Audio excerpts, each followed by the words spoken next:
Hello everyone, you are watching food fitness and fun और मैं हूं डाइटिशियन मंजू मलिक। तो आज हम बात करेंगे कि क्या इंटरमिटेंट फास्टिंग बेली फैट कम करने में हेल्प कर सकती है। It definitely helps in weight loss, लेकिन फिर भी कई लोगों को कंप्लेन होती है कि वेट लॉस हो रहा है पर बेली कम नहीं हो रही, बेली फैट नहीं जा रहा है।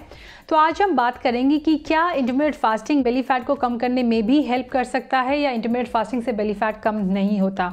तो ये जो डिबेट है वो शुरू हुई एक ऐसी रिपोर्ट से जो पब्लिश हुई ऑस्ट्रेलिया की एक जर्नल में। सो ऑस्ट्रेलियन यूनिवर्सिटी में एक रिसर्च हुई चूहों के ऊपर, जहां पाया गया कि शायद जो विसरल फैट होता है यानी जो ऑर्गन्स के आसपास फैट होता है उस पर इंटरमिटेंट फास्टिंग जो होता है वो इतना इफ़ेक्टिव नहीं होता है। स्पेशली धीरे धीरे आपका जो बेली फैट होता है वो रेसिस्टेंट गेन कर लेता है फास्टिंग से, and gradually it becomes difficult for an individual trying to lose belly fat through intermittent fasting. क्या सच में ये है कि नहीं लूज़ होता है या कैसे होगा, उसके बारे में आज हम डिस्कस करेंगे। Intermittent fasting is a pattern of eating, it is not a diet plan.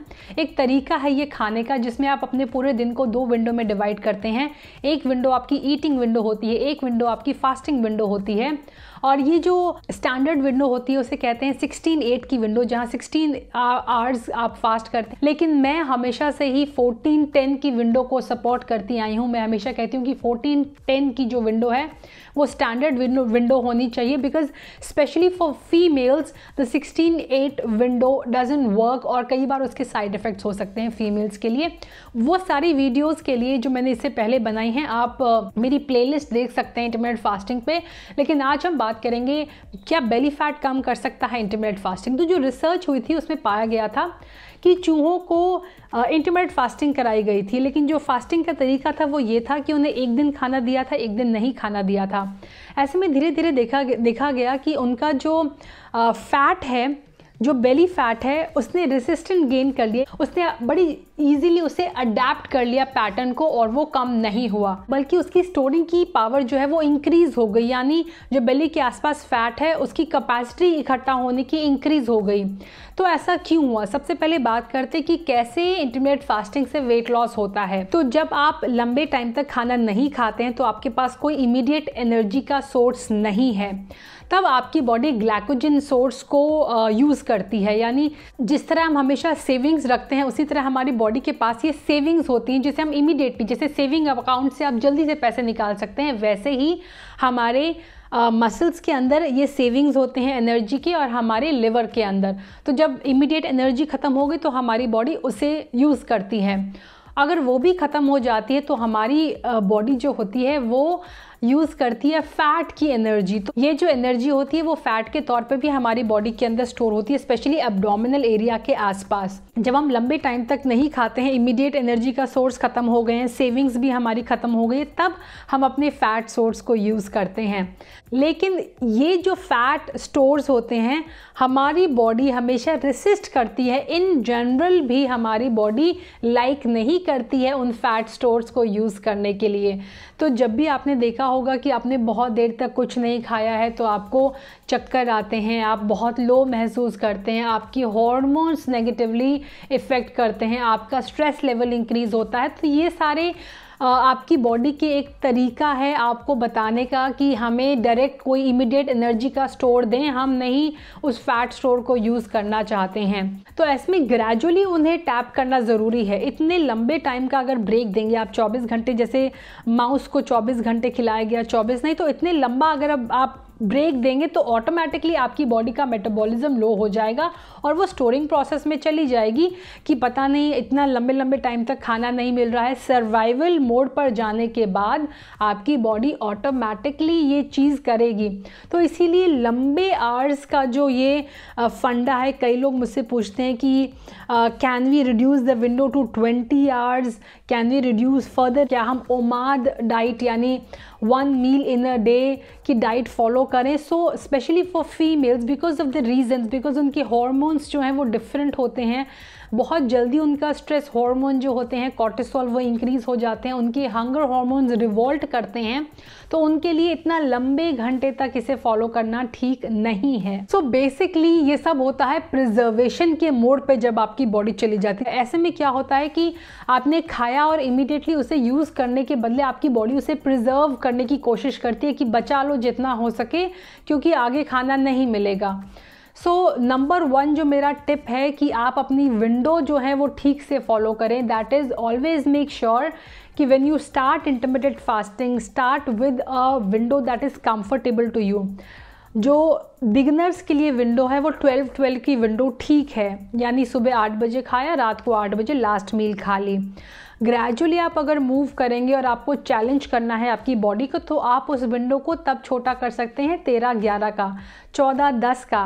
आप चाहें तो और छोटा करके 15-9 तक भी जा सकते हैं, बट मैं फीमेल्स को कहूँगी कि यहीं रुक जाएं, क्योंकि आगे जो है मैंने काफ़ी फीमेल्स में देखा है कि उन्हें प्रॉब्लम होती है, specially with females, because they also follow crash diet, they don't eat sufficient and they eat it for less time. तो इससे न्यूट्रिशनल डेफिशिएंसी के चांसेस भी हो जाते हैं, जिसकी वजह से हेयर फॉल, चिप नेल्स हो जाते हैं, स्किन पे दिखने लगता है। नंबर 2 आता है the way we open our fast is also important, because कई बार क्या होता है we always think that it is belly fat, but there different types of belly fat, और उनमें से एक टाइप का फैट होता है ब्लोटिंग। ब्लोटिंग के चांसेस भी बहुत ज़्यादा होते हैं इंटरमिटेंट फास्टिंग में। रीज़न बीइंग कि हम अपना फास्ट जो होते हैं वो सही तरीके से नहीं ओपन करते हैं। हमने अभी एकदम फास्ट ओपन किया है, we are extremely hungry and we end up stuffing our self. तो अगर आप इस तरह स्टफ करेंगे तब इंडाइजेशन के चांसेस होंगे which will result in bloating. Portion size matters a lot intermittent fasting के अंदर, and the way you open and close your fast. आपको कभी भी अपने स्टमक पे एक्सेस लोड नहीं डालना है कि आपको इंडाइजेशन की नौबत आ जाए या आपको ब्लोटिंग की। अगली जो चीज़ है कि अगर आप विंडो फॉलो करें, मेक श्योर कि आप सेम विंडो फॉलो करें। ऐसा नहीं है कि आप आज 10 बजे से विंडो ओपन कर रहे हैं, कल 11 बजे से, थर्ड डे आप 12 बजे से। तो बेसिकली होता क्या है, जब आप एक फिक्स्ड क्लॉक फॉलो करते हैं खाने की, तो आपकी बॉडी क्लॉक भी उससे मैच हो जाती है और इससे आपका मेटाबॉलिज्म बहुत तेज़ हो जाता है।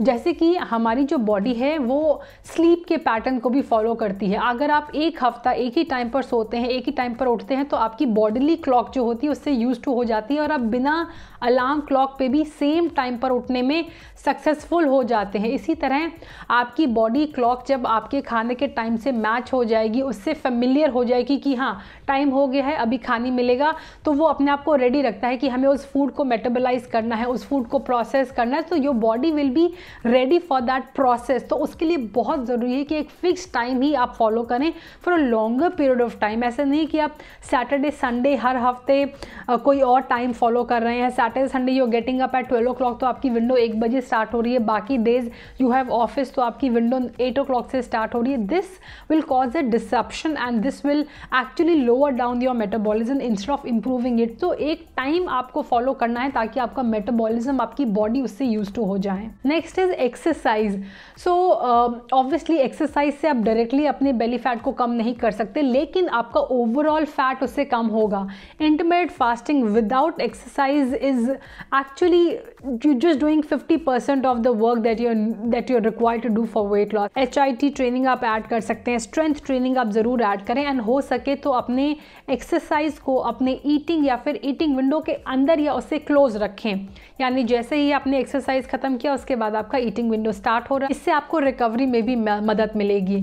नेक्स्ट इज कि वो जो बेली फैट है जो आपको परेशान कर रहा है, एज आई सेड कि there different types of belly fat, उसमें से एक बेली होती है स्ट्रेस बेली। तो जब आप बहुत ज़्यादा स्ट्रेस के अंदर होते हैं और आप इंटरमिटेंट फास्टिंग करते हैं, which again causes some sort of stress on you कि आपका टाइम खत्म हो गया है, आपका टाइम शुरू हो गया है, you have to eat as per the clock, तो वो भी एक तरह का स्ट्रेस है। तो वो एड ऑन कर सकता है the stress that already exist in your life. तो फिजिकल और मेंटल स्ट्रेस जो होता है वो सेंट्रल ओबेसिटी कॉज करता है। स्ट्रेस से बचाने के लिए आपकी बॉडी के अंदर एक ऐसी मैकेनिज्म है जो फैट की एक पेडिंग क्रिएट करती है आपकी वाइटल ऑर्गन्स पे। तो जब आपको बहुत ज़्यादा स्ट्रेस होता है तो आपकी बॉडी को लगता है कि इस एक्सेसिव स्ट्रेस से कहीं आपको शॉक ना लग जाए। ऐसे में धीरे धीरे आपकी जो भी वाइटल ऑर्गन्स हैं, किडनी है, लिवर है, उनके आसपास आपकी बॉडी जो है एक फ़ैट की लेयर इकट्ठी करने लग जाती है। बहुत टाइट फैट होता है उनकी बेली के ऊपर।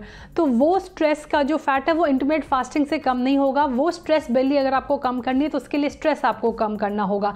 सिमिलरली हार्मोनल आपको अगर बेली है, फीमेल्स में हार्मोनल इम्बैलेंस की वजह से भी बेली फैट हो सकता है। फिर चाहे वो मीनोपॉज में आपका एस्ट्रोजन हार्मोन कम होने से हो, या फिर मेल हार्मोन्स जब पीसीओएस पीसीओडी में इंक्रीज हो जाते हैं आपकी बॉडी के अंदर, उसकी वजह से हो। क्योंकि मेल ओबेसिटी का जो पैटर्न है वो ये है कि उनको बेली फैट ज़्यादा होता है। फीमेल्स के अंदर यूजुअली जो वेट गेन का पैटर्न होता है कि उनकी थाइस पे, उनके बट पे, लोअर बॉडी पे ज़्यादा फैट होता है, लोअर बेली पे।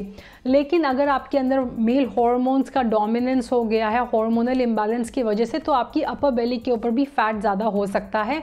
So that also for that intermittent fasting will only support you. आपको अपने हार्मोन्स बैलेंस करने होंगे। फॉर दैट अगेन स्ट्रेस और अपना लाइफस्टाइल आपको इंप्रूव करना होगा। कई बार क्या होता है कि आप किसी मेडिकेशन की वजह से भी बेली फैट गेन कर सकते हैं। जैसे कि अगर आप हार्मोनल पिल्स पे हैं, बर्थ कंट्रोल पिल्स पे हैं, या फिर कोई और मेडिकेशन पे, हो सकता है कि वो क्लैश भी कर रहे हो इंटरमिटेंट फास्टिंग के साथ। तो for that you need to consult with your physician. अगर आपको फैटी लिवर है तो हो सकता है कि आपकी बेली फैट का कारण वो हो, उसके लिए आपको उसे क्योर करना होगा। ये तो रिसेंट रिसर्च है। 2014 में एक ऐसी रिसर्च आई थी जहां पर साबित हुआ था कि 14-10 का जो विंडो है वो बिल्कुल अप्रोप्रिएट है for females to lose belly fat. Actually they can lose belly fat with intermittent fasting. अगर आप एक्सरसाइज को कंबाइन करते हो इंटरमिटेंट फास्टिंग के साथ तो आपको बोनस मिलता है। जब आप एक्सरसाइज करेंगे, स्ट्रेंथ ट्रेनिंग करेंगे, तो आप मसल गेन करेंगे, जिससे मसल टोनिंग की वजह से आपकी बेली जो है वो शेप में आएगी, उसकी शेप अच्छी लगेगी, वो टोन लगेगी। Yes, no doubt you can lose weight, you can end up losing weight with intermittent fasting. लेकिन आपको ध्यान रखना होगा कि आप सही तरीके से, सही विंडो में, सही पोर्शन में खाते हुए और सही जानकारी के साथ इसे फॉलो करें। अगर आपको बेली फैट ब्लोटिंग की वजह से है तो उसे टारगेट करें। अगर आपको हार्मोनल इम्बैलेंस है तो उसे टारगेट करें। Intermittent fasting will definitely support you in that process. So thanks for watching. I hope आपके लिए आज का वीडियो यूजफुल रहेगा। Stay with me, stay healthy, stay fit, stay active, and I will be back very soon. Until next time, you take care, bye bye.